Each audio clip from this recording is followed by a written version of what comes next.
എൻ്റെ എല്ലാ കൂട്ടുകാരും സുഖമായിട്ടും സന്തോഷമായിട്ടും ഇരിക്കുന്നു വിശ്വസിക്കുന്നു. അപ്പോൾ ഇപ്പം നല്ല ചൂടാണല്ലോ അല്ലേ? രാവിലെ ഒരു 10-11 മണി കഴിഞ്ഞാൽ പിന്നെ നല്ല ചൂടാണ്. അപ്പം നമ്മൾ രാവിലെ വെള്ളം ഒഴിച്ചു കൊടുത്താലും പെട്ടെന്ന് ചെടിച്ചട്ടിയിലെ വെള്ളം പെട്ടെന്ന് വലിഞ്ഞു തിരുന്ന കാണാൻ സാധിക്കും. അപ്പം നമ്മൾ എന്ത് ചെയ്യണം? നല്ല തണുപ്പ് കിട്ടുന്ന രീതിയിലുള്ള വളങ്ങൾ നമ്മുടെ ചെടികൾക്ക് ഉണ്ടാക്കി കൊടുക്കണം, പ്രത്യേകിച്ച് നമ്മുടെ റോസാ ചെടികൾക്ക്. എന്നാൽ മാത്രമേ ആ റോസ സംരക്ഷിച്ച് നിർത്താൻ പറ്റത്തുള്ളൂ. നല്ല ചൂടാണെങ്കിൽ റോസയൊക്കെ കരിഞ്ഞു പോവും. അതുകൊണ്ട് നമ്മൾ കറക്റ്റ് രീതിയിൽ ഓരോ കാര്യങ്ങളും ചെയ്യുവാണെങ്കിൽ നമുക്ക് നല്ലതായിട്ടുള്ള റിസൾട്ട് തരും. നല്ലപോലെ പൂക്കളും തരും. അതുപോലെ തന്നെ നല്ല പച്ചപ്പായിട്ടൊക്കെ റോസ നിൽക്കുന്നതായിരിക്കും കേട്ടോ.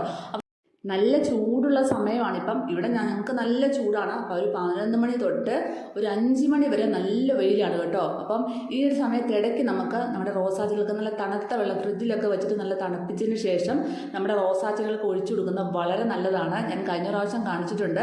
അപ്പോൾ നല്ലൊരു റിസൾട്ടാണ് നമുക്ക് കിട്ടുന്നത്. നമ്മുടെ റോസ വാടി കരിഞ്ഞു പോകാത്ത രീതിയിൽ നല്ല വെയിൽ കൊണ്ടാൽ രാവിലത്തെ ഒരു നേരം വെള്ളം ഒഴിച്ചു കഴിഞ്ഞാൽ ചില റോസകൾ വാടി കരിഞ്ഞുകൊണ്ട് നിൽക്കുന്ന കാണാൻ സാധിക്കും. അങ്ങനെ വന്നാൽ ആ ചെടി നശിച്ചു പോകുന്നതായിരിക്കും. അതുകൂടാതെ തന്നെ റോസയുടെ ചുവട്ടിലെ മണ്ണ് അത്യാവശ്യമായിട്ടൊന്ന് ഇളക്കി കൊടുക്കണം, ആഴ്ചയിൽ ഒരു ദിവസമെങ്കിലും വെച്ച്. അപ്പോൾ ഇളക്കി കൊടുക്കുമ്പോൾ ശ്രദ്ധിക്കേണ്ട ഒരു കാര്യം എന്താണെന്ന് വെച്ചാൽ നല്ലപോലെ നനച്ചതിന് ശേഷം മാത്രമേ, നന്നായിട്ട് നനയ്ക്കണം. നനച്ച് കഴിഞ്ഞിട്ട് ഒരു 5 മിനിറ്റ് കഴിഞ്ഞതിന് ശേഷം നമുക്ക് നന്നായിട്ട് ഇളക്കി കൊടുക്കുക. അപ്പോൾ പെട്ടെന്ന് മണ്ണ് ഇളകി വരും. ഇല്ലെങ്കിൽ നമ്മൾ വേഗം ഉറഞ്ഞിരിക്കുന്ന മണ്ണിൽ കുത്തി ഇളക്കുകയാണെങ്കിൽ നമ്മുടെ റോസയുടെ വേരിനൊക്കെ കോട്ടം തട്ടും. റോസയുടെ വേര് നിങ്ങൾക്കറിയാം, ഒരു ലോലമായിട്ടുള്ള വേരാണ്, അത്ര കട്ടിയുള്ള വേരൊന്നുമല്ല റോസയുടെ വേര്. അതുകൊണ്ട് തന്നെ പെട്ടെന്ന് അത് മുറിഞ്ഞു പോകുന്നതും പൊട്ടിപ്പോകുന്നതൊക്കെ ആയിരിക്കും കേട്ടോ.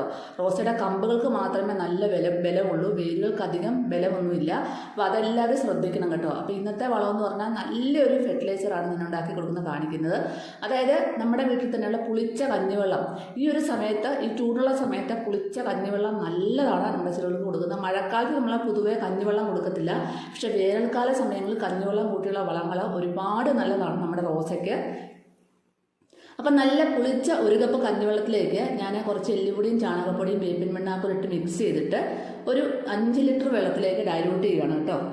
അപ്പം നല്ല റിസൾട്ടാണ് ഇത്. നമുക്ക് ഇടയ്ക്ക് രാവിലെയും വൈകിട്ടും ഒക്കെ വെള്ളം ഒഴിച്ചു കൊടുക്കാം, നേർപ്പിച്ചിട്ട്. നല്ല തണുപ്പും കിട്ടും നമ്മുടെ ഒരു ചെടിക്ക്. ഇത് നല്ലവണ്ണം മിക്സ് ചെയ്തതിന് ശേഷം നമുക്ക് ഓരോ കപ്പ് വീതം നമ്മുടെ റോസാ ചെടികളുടെ ചുവട്ടിൽ ഒഴിച്ചു കൊടുക്കാം. ഈ ചൂടുള്ള സമയത്ത് വളരെയധികം നല്ലതാണ്. ചെടി നല്ല ഉഷാറായിട്ട് നിൽക്കുകയും ചെയ്യും. അതുപോലെ തന്നെ നല്ല പുതിയ തളർപ്പുകളും പൂമൊട്ടുകളും ഒക്കെ വന്ന് നിറയും. നമ്മൾ എല്ലുപൊടിയും വേപ്പിൻ പിണ്ണാക്കും ഒക്കെ അതിൽ ചേർത്തിട്ടുണ്ട്. അതുകൂടാതെ നമ്മുടെ ചെടികൾ എന്താ പറയുക, ഈ ഒരു ചൂട് സമയത്ത് നമ്മുടെ ചെടികൾക്ക് ഇടയ്ക്കിടയ്ക്ക് 1-2-3 പ്രാവശ്യമൊക്കെ ഒന്ന് നനച്ചു കൊടുക്കുന്നത് നല്ലതാണ്. കാരണം ചെടികൾ വാടിപ്പോകാതിരിക്കും. പെട്ടെന്ന് ചെടി രാവിലെ വെള്ളം ഒഴിച്ചാലും വൈകുന്നേരം ഒന്ന് വാടി നിൽക്കുന്ന പോലെ കാണും.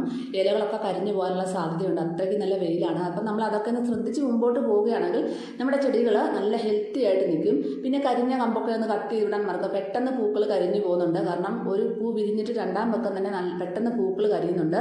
അത് ഈ ചൂടുള്ള സമയം ആയതുകൊണ്ടാണ്. മഴക്കാലത്താണെങ്കിൽ മഴവെള്ളം എന്നിട്ട് പെട്ടെന്ന് പോവും, വേനൽക്കാലത്താണെങ്കിൽ ചൂട് കൊണ്ടും പോവും. അപ്പം ഇതൊക്കെ ഒന്ന് ശ്രദ്ധിച്ച് പോകാൻ എല്ലാവരും മറക്കല്ല.